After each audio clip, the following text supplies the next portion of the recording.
mais elles ont juste changé de forme, en D'accord, raison merci des beaucoup. explications que j'ai données, en fait. Oui, donc ok, effectivement, on voit bien qu'il y a eu une évolution de ces relations. Aujourd'hui, beaucoup de gens voient dans le franc CFA, parce que c'est un sujet quand même qui est très important, un des vestiges de cette France-Afrique-là. Beaucoup estiment que plusieurs présidents africains sont là du fait de leur relation avec Paris, ou alors pire encore, que beaucoup de nos dirigeants travaillent. Alors je sais qu'il y en a particulièrement deux ou trois qui sont souvent épinglés. On peut les nommer, hein, le président Macky Sall, le président Alassane Ouattara, sont souvent, en tout cas, épinglés comme étant des personnes qui n'ont pas une politique qui sert les intérêts de leur peuple, mais plutôt ceux de leurs, justement, amis, entre guillemets, de la France-Afrique. Et pourtant, paradoxalement, quand on va dans ces deux pays que je viens de citer, on a quand même l'impression que ce sont les deux capitales les plus développées d'Afrique francophone de manière globale et même qu'elle bouscule quelque part les grosses capitales anglophones comme le Accra ou même Abuja. Abuja. Comment est-ce que tu lis ça? Ben, d'abord, il y a deux choses, il y a une chose qu'il faut dire hein, sur la question de la France-Afrique, c'est qu'il y a euh, la plupart des gens qui parlent de la France-Afrique aujourd'hui semblent la découvrir en réalité, semblent redécouvrir cette réalité ancienne, ce système ancien. Et ça, c'est la première chose. Et puis, il y a aussi beaucoup d'ignorance sur la question de la France-Afrique parce que la plupart des gens sont des militants qui n'ont pas étudié la question sur le fond. On fait beaucoup, il y a du militantisme, de mon point de vue, qui est non informé. Parce que on confond, il y a un mélange de, il y a beaucoup de confusion dans cette histoire de France-Afrique. Et j'aime les exemples que vous donnez. Pourquoi? Parce que quand vous lisez, quand vous analysez, par exemple, la position de ces chefs d'État-là, je vais vous donner un exemple très simple. Le Sénégal s'est abstenu lors du vote au Conseil de sécurité sur la question ukrainienne. À la grande colère et à la grande surprise, par exemple, des capitales occidentales, à commencer par Paris.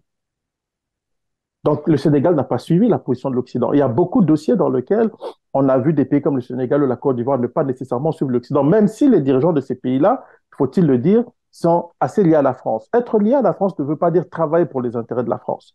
La gestion de l'État, la gestion du pouvoir, l'exercice du pouvoir est très complexe. On ne peut pas le résumer à des considérations parfois superfétatoires qui ne sont pas conformes à la réalité des faits.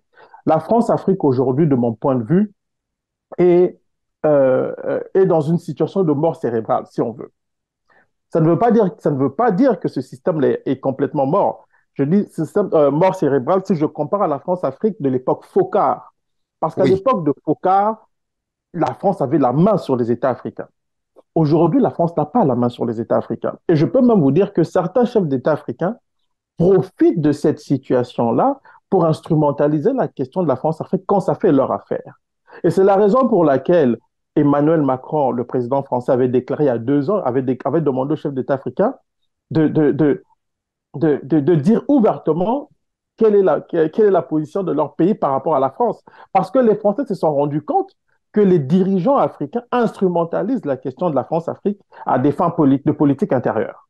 Cela ne veut pas dire que la France-Afrique est totalement morte. Je veux simplement dire que cette France-Afrique-là, qui est dans une position intenable compte tenu de la présence sur le continent africain des acteurs majeurs comme la Chine, la Russie, la Turquie, et même les Émirats arabes unis, et même l'Iran qui sont en train de se pointer, et même le Japon qui organise maintenant des sommets Japon-Afrique. Donc, la présence de ces acteurs-là sur le continent a emmené les chefs d'État africains à se sentir en position de force pardon, pour négocier avec qui ils veulent.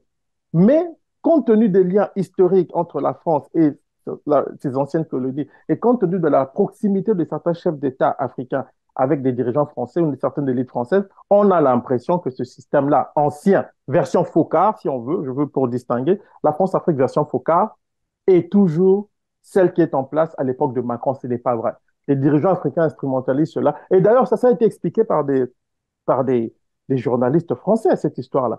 Si tu permets, je peux juste regarder dans ma Oui. bibliothèque. Ici, j'ai... euh, voilà. Oui, c'est ça. Si vous voyez le livre d'Antoine Glaser, ce livre-là, c'est quoi le titre? Africa France, quand les dirigeants africains deviennent les maîtres du jeu. C'est-à-dire que les dirigeants africains ont compris ça. Maintenant, le problème, c'est que le discours sur la France-Afrique, on l'entend beaucoup plus parce qu'il y a un certain militantisme sur la question. C'est qu'il y a ce militantisme-là a sa raison d'être. Seulement, les gens qui militent sur la question france-africaine devraient mettre à jour leur logiciel sur la question. Alors, mais du coup, on a quand même un peu de mal à te croire quand on observe, par exemple, ce qui s'est passé au Tchad très récemment.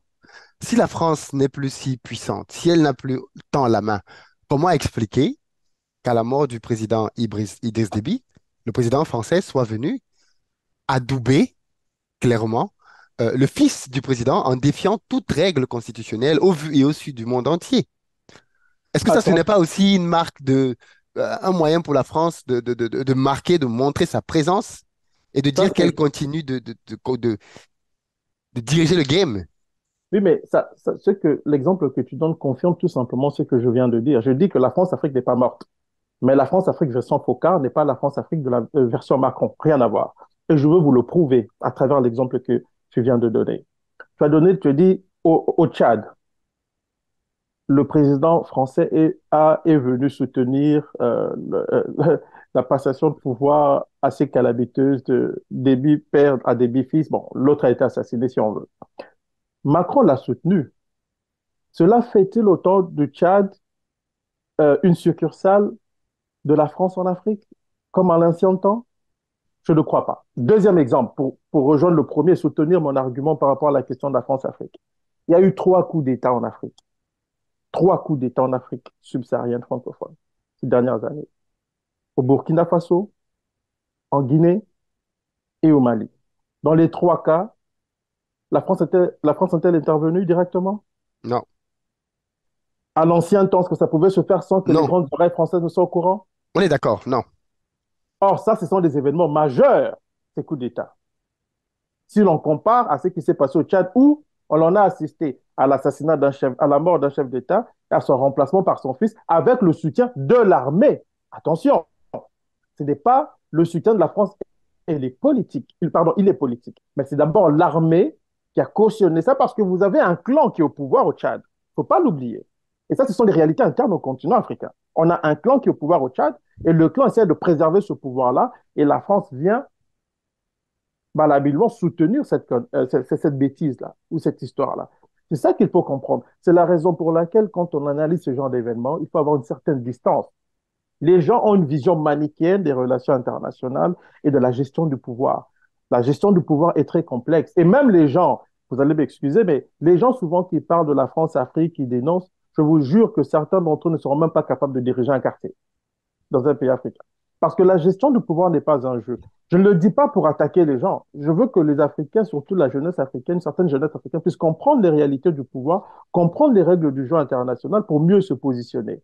Si vous faites un mauvais diagnostic de problèmes auxquels vous êtes confrontés, vous allez Oui, proposer des solutions tout aussi problématiques que le tout à fait. diagnostic que vous avez fait. Tout à fait, on est d'accord.